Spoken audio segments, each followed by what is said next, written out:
میری بہن، اگر تو بہن ہو کے قرآن پڑھے تو عمر کی تقدیر بدل دیتی ہے۔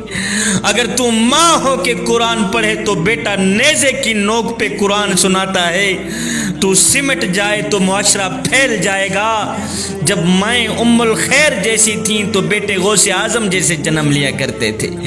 جب مائیں سیدہ فاطمہ الزہرا جیسی تھیں تو بیٹے امام علی مقام امام حسین جیسے جنم لیا کرتے تھے۔ لیکن جب مائیں ایک طرف بیٹے کو دودھ پلا رہی ہو، ادھر بیٹا دودھ پی رہا ہو، ادھر ماں کی نظر گندی تصویروں کی طرف جمی ہوئی ہو، تو پھر بیٹے فلمی اداکار تو بن سکتے ہیں، وقت کے غوث نہیں بن سکتے۔ پھر بیٹے فلمی ایکٹر تو بن سکتے ہیں، وقت کے بایزید نہیں بن سکتے۔ جب ماں خود بے حیا ہوگی تو بیٹے بے حیا ہی پیدا ہوں گی۔ حیا کا مادہ ان کی آنکھوں میں نظر نہیں آئے گا۔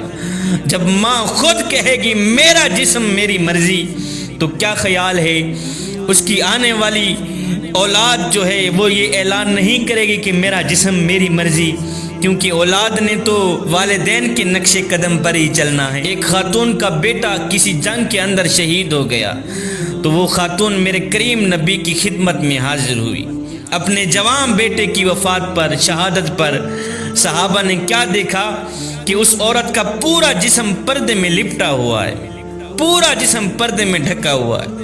دکھ اور تکلیف کی کیفیت میں بعض اوقات لوگوں سے شرعی ضابطے چھوٹ جاتے ہیں، لیکن اس عورت نے پردے کا خوب اہتمام کیا ہوا ہے۔ صحابہ نے تعجب کرتے ہوئے پوچھا، مائی تیرا نوجوان بیٹا فوت ہو گیا ہے، پھر بھی تو اپنے ہوش و حواس میں پردے کا خوب اہتمام کیا ہوا ہے؟ اس عورت نے آگے جو جواب دیا وہ دل کے کانوں سے سننے والا جواب ہے میاں۔ کہا، بھائی میرا بیٹا فوت ہو گیا ہے، میرا حیا تو فوت نہیں ہوا۔ میرا بیٹا فوت ہو گیا ہے، میرا حیا تو باقی ہے، میرا حیا تو زندہ ہے۔ تو یہ تھیں اسلام کی وہ دختران جن کی گود میں اسلام